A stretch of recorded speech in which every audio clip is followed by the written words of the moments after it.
तो दोस्तों, इस काव्य गोष्ठी के माध्यम से मैं आपको ये भी कहना चाहता हूं कि हमें डाउन टू अर्थ यानी जमीन के साथ में जुड़ना पड़ेगा, अपने अहम को छोड़ना पड़ेगा। गुरूर नाम की चीज क्या होती है उसको हमें भूलना पड़ेगा। जानते हैं क्यों? क्योंकि गुरूर में इंसान को तो इंसान नहीं दिखता। हमें दुनिया और भी देखनी है। गुरूर में इंसान को इंसान नहीं दिखता, जैसे अपनी छत पर चढ़कर अपना मकान नहीं दिखता। तो इसलिए मैं आपसे ये कहना चाहूंगा, उनकी तरफ से जो कभी किसी को कभी भी कुछ भी कह नहीं पाते। मेरा मतलब ये है कि बेजुबान जानवर, चाहे वो पशु पक्षी हो, गाय कुत्ता, कुछ भी हो, जो भी है तो ईश्वर का ही अंश। आत्मा तो उनके अंदर भी ईश्वर ने ही दी है। वो तो अपने मुंह से कुछ नहीं कह पाएंगे। ये विशेषता ईश्वर ने सिर्फ इंसान को ही दी है कि वो अपनी जुबान से, अपनी भाषा से अपनी भावनाओं को प्रकट कर सकता है। लेकिन दुख, दर्द, तकलीफ तो उनको भी होती है जिनकी जुबान नहीं होती। तो मेरी इस आवाज को सुनने वाले रेडियो वितस्ता के जितने भी श्रोता हैं, उनसे ये आग्रह है कि अगर आपको कहीं पर कोई सड़क पर, मोहल्ले में, गली में, कहीं पर भी आपको कोई ऐसा पशु दिखता है जो घायल है, बीमार है, असमर्थ है, तो उसकी सहायता कीजिए। हो सके उसकी मरहम पट्टी कीजिए, हो सके तो उसको इलाज के लिए किसी नज़दीकी अस्पताल में ले जाएं।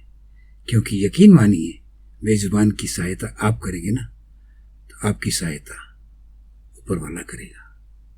तो आइए कार्यक्रम को आगे बढ़ाते हैं। हम अपने अगली रचना के लिए इस वक्त आ गए हैं फिर दोबारा से दिया शर्मा जी के पास में। तो दिया जी, अब आप हमारे श्रोताओं को क्या सुनाना पसंद करेंगी? मैं एक रचना रखना चाहूंगी। दिल को तेरे कागजात कर दूं, दिल को तेरे कागजात कर दूं, आंखों को अपनी दवात कर दूं। दिल को तेरे कागजात कर दूं, आंखों को अपनी दवात कर दूं। आके पहलू में बैठ तो सही, जो किसी ने कभी की नहीं, मैं वो बात कर दूं। क्या बात है, क्या बात है, बहुत अच्छी बात है, बहुत अच्छी। आके पहलू में बैठ तो सही, जो किसी ने की नहीं, मैं वो बात कर दूं। किसी ने कभी की नहीं, मैं वो बात कर दूं। तू मुझसे मशवरा तो कर, तू मुझसे मशवरा तो कर, जो तू चाहता है पेश वो सौगात कर दूं। तू मुझसे मशवरा तो कर, जो तू चाहता है पेश वो सौगात कर दूं। तू माथे पे शिकन न ला, तू माथे पे शिकन न ला। आजा मैं मुट्ठी में हालात कर दूं। वाह, क्या बात है, क्या बात है। तू माथे पे शिकन न ला, मैं मुट्ठी में हालात कर दूं। तू एक बार जुबां से कह तो सही, तू एक बार जुबां से कह तो सही, मैं तेरे नाम अपने दिन रात कर दूं। वाह वाह, क्या बात, बहुत अच्छी, बहुत अच्छी, बहुत अच्छी। तू एक बार जुबां से कह तो सही, मैं तेरे नाम अपने दिन रात कर दूं। तू ज्यादा सोच मत, तू ज्यादा सोच मत, मैं तुझ पे कुर्बान अपने सब जज्बात कर दूं। वाह वाह वाह, मैं तुझ पे कुर्बान अपने सब जज्बात कर दूं। मैं तुझ पे कुर्बान अपने सब जज्बात कर दूं। आजा मैं मुट्ठी में हालात कर दूं। क्या बात है, क्या बात है, बहुत खूब, बहुत खूब। तू खुल के खुल तो सही मेरे सामने, तू खुल के खुल तो सही मेरे सामने। कहीं ये ना हो कि मैं कोई सवालात कर दूं। बहुत खूब, बहुत खूब, बहुत खूब, बहुत शुक्रिया, खूब, शुक्रिया। बहुत खूब। डराने की एक भरसक कोशिश। बहुत अच्छे, बहुत अच्छे जी। तू खुल तो सही मेरे सामने। हम्म कहीं ऐसा ना हो कि मैं तुझसे कोई सवालात कर दूं। सुन सुन, तू दुश्मनों को अपने छोड़ना मत। सुन, तू दुश्मनों को अपने छोड़ना मत, वरना ऐसा ना हो कि मैं कोई वारदात कर दूं। क्या बात है, क्या बात है, क्या बात है, क्या बात है। वरना बहुत अच्छे। ऐसा ना हो कि मैं कोई वारदात कर दूं जो किसी ने कभी की नहीं। मैं वो बात कर दूं, आजा मैं मुट्ठी में हालात कर दूं। क्या बात है, क्या बात है। शुक्रिया। वास्तव में बहुत खूबसूरत शब्द और बहुत सुंदर सी माला के बीच में पिरोकर दिया शर्मा हमें सुना रही थी कि मुट्ठी में हालात कर दूं। मुझको लगता है नारी इतनी सक्षम है कि वो मुट्ठी में हालात कर सकती। अजी मुट्ठी में नारी जब पति को कर लेती है तो हालात तो बड़ी बात क्या है। नहीं होते सर, एग्जांपल देख लो। दिव्या मैं बोल रहा है सर। आपको एक चीज बताता हूँ, जरा गौर फरमाइए कि मुट्ठियों में कांच के टुकड़े दबाकर देखिए। वाह। मुट्ठियों में कांच के टुकड़े दबाकर देखिए, जब लहू रिसने लगे तब मुस्कुरा कर देखिए। बहुत खूब, बहुत खूब। जब लहू रिसने लगे तब मुस्कुरा कर देखिए। और आपने जो बात कही थी मुट्ठी में हालात, हालात महिलाओं की तो कोई मतलब बात कहने वाली है ही नहीं। वो तो क्या बताऊं, किस चीज को वो मुट्ठी में नहीं कर सकती, हर चीज को कर सकती है। और जो मुट्ठी में नहीं है वो महिलाओं के साथ में नहीं है। देख लीजिए राजनीति की तरफ नजर मार के, मैं ज्यादा खोल के नहीं आपको कहना चाहता हूँ। वो जितने महिलाओं से परे हैं जी, वो सब परे ही हैं, परे हैं और ऊपर चढ़े हुए हैं। खैर, मैं आपको बताता हूँ कि उलझनों का दास बनकर खुद को समझाना पड़ा। क्या बात। उलझनों का दास बनकर खुद को समझाना पड़ा। जिस जगह आना नहीं था उसी जगह आना पड़ा। वाह वाह वाह वाह। चाहे जितना काटिए इच्छाएं बढ़ती जाएंगी। चाहे जितना काटिए इच्छाएं बढ़ती जाएंगी। मन के बंजर खेत में यदि लोभ का दाना पड़ा। बहुत मन के बंजर खेत में यदि लोभ का दाना पड़ा, तो लोभ का दाना तो हमारे अंदर श्रोताओं पड़ ही चुका है।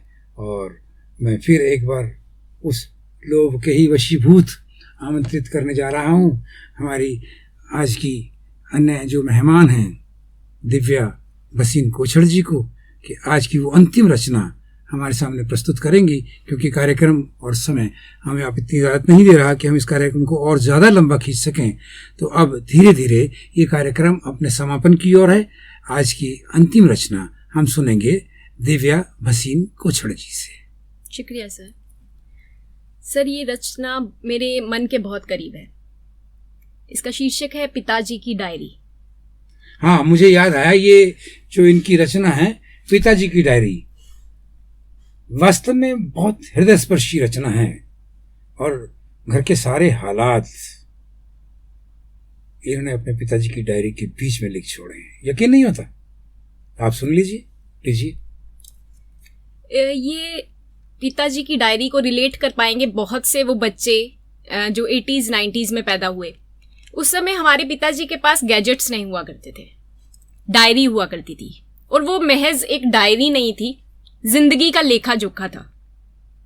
तो उस पे पंक्तियां रखती हूं कि जब हाथ में उठाई पिताजी की डायरी, जब हाथ में उठाई पिताजी की डायरी, बतियाई मुस्कुराई पिताजी की डायरी, बतियाई मुस्कुराई पिताजी की डायरी। क्या सोच रही थी उसमें कि क्या खोलूंगी और क्या निकलेगा। बतियाई मुस्कुराई पिताजी की डायरी, ना शायरी लिखी थी, ना कोई गीत, ना गजल, लेकिन लगी रुबाई पिताजी की डायरी। क्या बात है, बहुत अच्छी। लेकिन लगी रुबाई पिताजी की डायरी। और बहुत से रिश्तेदारों के नाम, नंबर और पते के साथ। रिश्तों को थाम लो लिखे नंबर पते कहें। रिश्तों को थाम लो लिखे नंबर पते कहें। रिश्तों को थाम लो लिखे नंबर पते कहें। देने लगी दुहाई पिताजी की डायरी। देने लगी दुहाई पिताजी की डायरी। और सूखे हुए गुलाब नहीं खत कोई मिला। सूखे हुए गुलाब नहीं खत कोई मिला। खुशबू से कब नहाई पिताजी की डायरी। खुशबू से कब नहाई पिताजी की डायरी। और लिखा क्या था कि शादी की रस्म खर्च शगुन के हिसाब सब। शादी की रस्म खर्च शगुन के हिसाब सब। यादों में खींच लाई पिताजी की डायरी। यादों में खींच लाई पिताजी की डायरी। और लिखे तो हाशियों में भी कितने हिसाब थे। लिखे तो हाशियों में भी कितने हिसाब थे। पूरी में पढ़ न पाई पिताजी की डायरी। पूरी में पढ़ न पाई पिताजी की डायरी। और मजबूर सी दिखी कहीं किश्तों के बोझ से। मजबूर सी दिखी कहीं किश्तों के बोझ से। मैंने गले लगाई पिताजी की डायरी। मैंने गले लगाई पिताजी की डायरी। बहुत शुक्रिया दीदी। और माना भरी हुई थी बहुत उनकी तरह ही। माना भरी हुई थी बहुत उनकी तरह ही। क्यों खाली नजर आई पिताजी की डायरी। क्यों खाली नजर आई पिताजी की डायरी। और जब जिंदगी की राहों में मैं लड़खड़ाऊं तो। जब जिंदगी की राहों में मैं लड़खड़ाऊं तो। करती है रहनुमाई पिताजी की डायरी। क्या बात है, बहुत खूब, करती है रहनुमाई पिताजी की डायरी। बतियाई मुस्कुराई पिताजी की डायरी। मैंने गले लगाई पिताजी की डायरी। बहुत शुक्रिया। वाह वाह वाह वाह, बहुत खूब, बहुत खूब। हमारी ओर से, रेडियो वितस्ता के पूरे परिवार की ओर से आपको बहुत बहुत आशीर्वाद, इतनी खूबसूरत रचना हमारे सम्मुख प्रस्तुत करने के लिए। तो ये जो हम सुन रहे थे अभी, पिताजी की डायरी, हृदय स्पर्शी सारी भावनाओं को बयान करती हुई, बिना कुछ लिखे हुए भी सब कुछ कह जाती हुई, ये थी दिव्या भसीन कोछड़। और दोस्तों, आप सुन रहे हैं रेडियो वितस्ता, हम सफ़र ज़िंदगी का, आपका अपना रेडियो, आपकी आवाज़ दिल से। तो दोस्तों, आज का जो कार्यक्रम जो अभी आप सुन रहे थे, महिला काव्य गोष्ठी, इस काव्य गोष्ठी के बीच में, रेडियो वितस्ता के स्टूडियो के बीच में हमारे जो मेहमान आए, अंजलि सिफर जी, दिया शर्मा जी और दिव्या भसीन कोछड़ जी, मैं हृदय की गहराइयों से, रेडियो वितस्ता की ओर से और अपनी ओर से आप सबका बहुत बहुत धन्यवाद करता हूँ। बहुत बहुत धन्यवाद, बहुत बहुत शुक्रिया। और अब दीजिए अपने रेडियो नरेश शर्मा को इजाज़त। फिर मिलता हूँ किसी और प्रोग्राम के बीच में आपके लिए कुछ और नई पेशकश लेकर। तब तक के लिए नमस्कार, जय भारत, जय हिंद।